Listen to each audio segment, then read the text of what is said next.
మొత్తానికి అప్పట్లో మా నాన్నగారు ఉద్యోగరీత్యా క్యాంపుకి వెళ్ళిపోతుండేవారు. ఏమి ఉంది నాన్న చెప్పాలంటే ఫుడ్లో కష్టపడేవారు ఇంకా నాన్న చెప్పినట్టు నావో చెప్పినట్టు. కానీ ఇంటి బాధ్యత, ఇంటి పనులు, రోగాలు వచ్చిన రుచులు వచ్చిన హాస్పిటల్ తీసుకెళ్ళాలట ఏదైనా సరే అమ్మే పడేది. ఆ శ్రమ తీసుకున్న టైంలో అమ్మకి అసిస్టెంట్కి నేను సహాయపడుతుండేవాడు ఉండేవాడు. అమ్మ నాకు ఫ్రెండ్స్ ఆడుకోవడం అలా నిజంగా ఎప్పుడు నాకు పుడితేది నాకు తెలియదు. ఫ్రెండ్స్తో తిరగడం అని సేపు అమ్మ పట్ల ఉండేవాడు. అలాంటి నేను ఆ పిల్లకి బ్రెయిన్ ఫ్యూర్ వచ్చింది.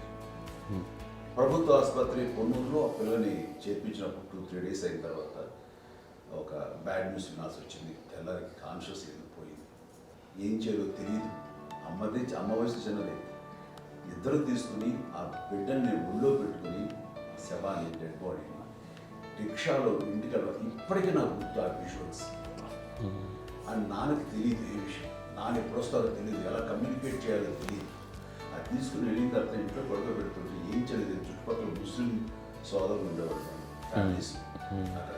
అంటే మసీదు, పొన్నూరు మసీదు పక్కన మా ఇంట్లో అనుకుంది. ఆ ఇంట్లో అందరూ వచ్చి చూసేవాళ్ళు, వాళ్ళే హెల్ప్ చేసేవాళ్ళు. ఏం చేయాలో తెలియదు. నెక్స్ట్ రిచువల్స్ ఎలా చేయాలో, కంపకం ఎలా చేయాలో తెలియదు. తను చిన్నది, మిగతాందరూ పరిసరులే. సో ఇలాంటి పరిస్థితుల్లో కమ్యూనికేషన్ చుట్టుపక్కల వాళ్ళు వీళ్ళు వచ్చి చేయాల్సిన కార్యక్రమాలు చేశారు. ఆ సమయం నాకు ఎక్కడో కమ్యూనికేట్ చేసి డిపార్ట్మెంట్ ద్వారా నాన్న వచ్చేసరికి అన్నీ అయిపోయింది. ఇప్పటికీ నాకు ఎంతగా మేము ఇలా ఎన్ని పురుషులు ఎన్నుకుంటున్నామంటే ఎలాంటి ఇది లేకుండా జాగ్రత్త అనే ఒక హెచ్చరికలాగా చేస్తూ అండ్ పంపించాలని సపోర్ట్ చేసి అండ్ ఇప్పుడైతే నా మీద ఎంత నమ్ముకుంటే నేను ఏ నిర్ణయం తీసుకున్నా మరో అండ్ తనకి హాస్పిటల్ పెద్ద ఫోబియా. నేను ఎక్కడికి వస్తాను హాస్పిటల్ రాను. ఈ మధ్యకాలంలో సరే అమ్మ మోకాల ఆపరేషన్ జరిగింది. అమ్మను వద్ద కుంటుతో బాధపడుతున్నావు. ఇప్పటికీ ఉన్నాడు. ఇప్పుడు ఈ రోజు కూడా అదే అన్నయ్య సేమ్ హైపర్ యాక్టివ్. యూజువల్గా పెద్ద కొడుకు కొంచెం అంటే సూపర్గా ఒక నిదానంగా ఉంటాడు అంటారు. బట్ అన్నయ్య దాని జస్ట్ ఆపోజిట్. యూజువల్గా ఆఖరి పిల్లలు వెళ్ళడానికి లోపల ఆ స్ట్రాంగ్ థాట్ అడగగానే వాళ్ళు రెసిస్ట్ చేస్తే ఇచ్చారని ఆపేశారు అని ఏదో చిన్న రిలక్టెంట్ ఫీలింగ్ ఉంటుంది. వాళ్ళ మీద చిన్న కోపం, నిరసన ఉండేది. వాళ్ళు అలా లేకపోవడానికి వాళ్ళు వెంటనే అడిగిన వెంటనే జాగ్రత్త అనే నిర్ణయం ఉండేది. కానీ జాగ్రత్త అని హెచ్చరిక చేయడంతో నాకు మరింత బాధ్యత తిరిగి, గుర్తు తిరిగి నేను నడుచుకుంటూ వెళ్ళాను. కాబట్టి అది నాకు ప్లస్ అయింది వాళ్ళ దగ్గర. అంటే మదర్ అంటే తల్లి అనే కాదు, మదర్ ఫిగర్ ఎవరిచ్చినా సరే అది నానైనా తల్లితో సమానం అనుకుంటాను. నాకు చెప్పినట్లుగా అట్లాగా అలిసిపోయి వచ్చిన నాకు కాళ్ళు నొక్కుతుంటే నాకు భయం వేసేసేది. ఆ తర్వాత పడుకో అది గలవాయించేవాడు. అది కూడా కోపం అంటే ఉదాహరణ అంటే మళ్ళీ అది నాకు తిడతారు, ఎందుకు కాదు పడుకుని ఎక్కడ నిద్ర వస్తాయండి నాన్న అంటే. సో ఆ రకంగా నాన్న తన ప్రేమను చూపిస్తుంటాను. ఆ తర్వాత గోండా టైప్లో కూడాను నేను ట్రైన్ కింద వెళ్తుంటే నాన్న అక్కడే ఉన్నారు, రాజమండ్రి దగ్గర ప్రాంతంలో. ఆయన చాలా కోపం చేస్తుంది. ఇలాంటి చేస్తుంటావు నువ్వు, ఏదైనా అయితే ఏంటి అనేది చెప్పి, ఏం పర్లేదన్నా ఏమవుతుందో అన్ని రకాల సేఫ్టీ, అన్ని రకాల జాగ్రత్తలు తీసుకున్నాం. ఈ రోజు ఉన్నంత సేఫ్టీ అప్పుడు లేదు. అయినా సరే రేపు పొద్దున నీ కొడుకులు ఇలాంటి పరిస్థితులు నీకు తెలిసి వస్తారు అప్పుడు అనేవాడు. ఎన్నిసార్లు ఆ మాట అనేవాళ్ళు. నాకు నిజంగానే మగధీర టైంలో బుర్ర పెట్టుకుని ఆ రోడ్డు మీద పడిపోయేది అని అన్నప్పుడు నాకు ఆ ఫస్ట్ టైం ఆ ఫీలింగ్ కలిగింది. అలాగే పీటర్ హెయిన్స్ అనేవాడు ఫస్ట్ మగధీరలో జంప్ చేస్తారు, మోటార్ బైక్ జంప్ చేసినప్పుడు ట్రైల్లో పీటర్ హెయిన్స్ అంత హైట్ నుంచి 20 feet 25 feet హైట్ నుంచి పడిపోయి మొత్తాన్ని బోన్స్ని ఇరగొట్టుకుని వాడు 7 నెలల పాటు వాడు ఇరప్పుడు హాస్పిటలైజ్డ్. అది వీడైతే ఏమో తలుచుకుని భయం వేసేసేది. అప్పుడు నాన్న గుర్తుకు వచ్చేవాడు. ఓహో వాళ్ళ టెన్షన్ ఇంతే లేవు, మనకి మన కొడుకు వస్తే తెలియదు ఈ మాట నాన్న ఎప్పుడు అన్నారని అనిపిస్తుంది. Sweet memories my. అత్త కోడళ్ళ మధ్య అనుబంధం ఎలా ఉంటుంది? సురేఖ్ గారితో మీకున్న అనుబంధం గురించి చెప్తారా? మాకండి కోడలు కాదు, నా కూతురండి. మీది ఒక అందమైన ఉమ్మడి కుటుంబం, అందరూ కలిసి ఉంటారు. ఇంత ఆనందంగా ఉండడానికి కారణం ఏంటి? దీనికి పునాది ఎవరే వేశారు? మా నాన్నగారి క్వాలిటీ నేను ఎగ్జాంపుల్ చెప్పగలను. అమ్మ వాళ్ళ ఇంట్లో పెద్దది. వాళ్ళ నాన్నగారు అంటే మా తాతయ్య గారు ప్రొహిబిషన్ డిపార్ట్మెంట్లో సిఐగా ఎస్ఐగా చేశారు. ఏదో మా ఇన్స్పెక్టర్ సిఐ చేసి ఆయన కాలం చెందారు. చాలా ఎర్లీగా 48 years చచ్చిపోయారు. 40 చచ్చిపోయారు. 40 దాదాపు 40 mid 40. సరిపోతే ఆయనకి అప్పటికే అమ్మ కాకుండా 4 బిడ్డలు. అమ్మ తర్వాత అబ్బాయి, అబ్బాయి తర్వాత 3 ఆడపిల్లలు. వాళ్ళు ఏంటంటే రాకరావడి నాగోప కంటే కూడా చిన్నవాడు. అది ఆ వయసు అంత చిన్నవాడు. అమ్మ మా పిన్నమ్మలు నాకంటే చిన్నవాడు. అలాంటి పిన్నమ్మల్ని ఆయన వీళ్ళ నాగ చనిపోయిన తర్వాత తన ఫ్యామిలీ అంతగా నాన్న పెంచారు.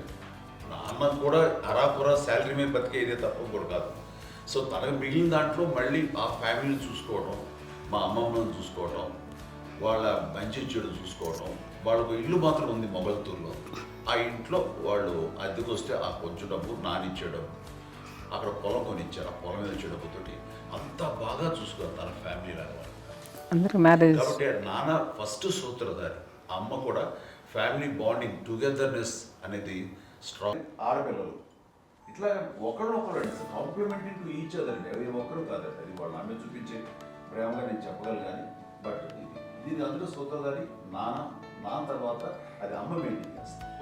ఇప్పుడు అమ్మ నా ఇంట్లో కూడా వస్తుంది. నేను సాయంత్రం కూడా వచ్చి ఉంటుంది. అమ్మ మధ్యాహ్నం వచ్చి కదా వచ్చి ఇక్కడే భోజనం చేసుకో అలా ఉంటుందండి.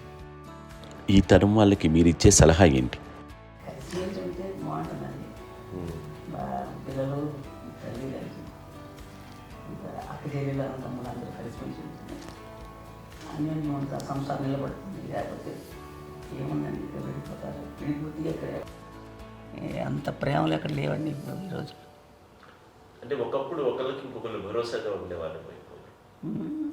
అంటే అందరూ కలిసి సపోర్ట్గా ఇది చేయడం. ఎందుకంటే వీళ్ళ పెద్దనాన్నగారి పిల్లలు కూడా ఆయన చూసేవారు. మా నాన్నగారు అన్నయ్య గారు నాన్నగారు వాళ్ళ బిడ్డలు కూడా ఇక్కడ చేసింది కాబట్టి అది మాకు మార్గదర్శకం ఉంది. ఇప్పటికీ వాళ్ళు కొంచెం ఒక మాదిరి పరిస్థితి ఉంటే వాళ్ళకి ఇల్లు కూడా పెట్టడం కానీ వాళ్ళకి తగిన సహాయం కనుక ఎవ్రీ మంత్ మా పెదనాన్నగారి అమ్మాయి ఉన్నప్పుడు ఒకటే మాట అన్నారు, అమ్మ నీలాంటి గర్భం అంటే అంజనమదే గర్భం అని బయట ఎన్నోసార్లు నా ఫ్రెండ్స్ కానివ్వండి, బయట కానివ్వండి, కొన్ని సందర్భాల్లో మీటింగ్లో కానివ్వండి, స్పీచెస్లో కానీ అన్నవాళ్ళు ఎంతోమంది అన్నారు. వాళ్ళ మాట అంటే రీజన్ తెలుసా నీకు? కోటాను కోటల్లో ఎంతమంది తల్లులకు నీకు వచ్చిన అదృష్టం, నీకు లభించినటువంటి గౌరవం ఎంత లభిస్తున్నాం. బిడ్డలు ఎంతోమంది చేత కొనియాడబడుతున్నారు, ఎంతోమందికి సహాయపడుతూ ఆ రకంగా వాళ్ళందరి యొక్క ఆశీస్సులు పొందుతున్నారు. కానీ ఎంతోమందికి నిరంతరం హెల్ప్ చేస్తూ వాళ్ళ ఇది చూసుకుంటున్నారు. అవి ఆ భగవంతుడు మీరు చేస్తున్న పూజల వలన ఆ భగవంతుడు మన నెక్స్ట్ తరాలకు కూడా మనకి ఇలాంటిది వారసత్వంగా ఇస్తూ అదే రకంగా కొనసాగించేలాగా మాకు అదృష్టం ఇచ్చారు. ఇంతమంది ఎవరు నీ నుంచి వచ్చిన వాళ్ళే నీకు ఇది ఎంత గొప్ప గర్భం, ఎంత గొప్ప జన్మ ఇది. అలాంటిది నువ్వు ఇలా అవటమేంటి? ఎంతసేపు ఇది హై లెవెల్లో ఉండాలి ఫీలింగ్స్గా నువ్వు కానీ. అంతే నువ్వు ఇలాగా కుంగిపోవడం ఏంటమ్మా చెప్పినప్పుడు ఇది నీది కాదు నాది కాదు, నువ్వు నమ్ముకున్న భగవంతుడు నీకు ఇచ్చింది అనుకుంటావు కదా. నువ్వు ఆ భగవంతుడి కృతజ్ఞత తీర్చుకోలేక ప్రతిరోజు ఆయన ధ్యానించు, ఆయన పూజలో ఉండు, నీకు ఆయనే ధైర్యం ఇస్తాడు. అంతేగాని నువ్వు నెగిటివ్ సైడ్ ఆలోచించుకోమ్మా. మా అందరికీ పాజిటివ్నెస్ ప్రివైల్ చేసిన దానివి, ఇచ్చిన దానివి, అందించిన దానివి. అలాంటి నువ్వు నెగిటివ్ వైపు వెళ్ళిపోకూడదు అంటే అంతే. మళ్ళీ అటుపక్క ఎప్పుడు గెలలేదు. ఆంజనేయ స్వామి భక్తి ఆయనలో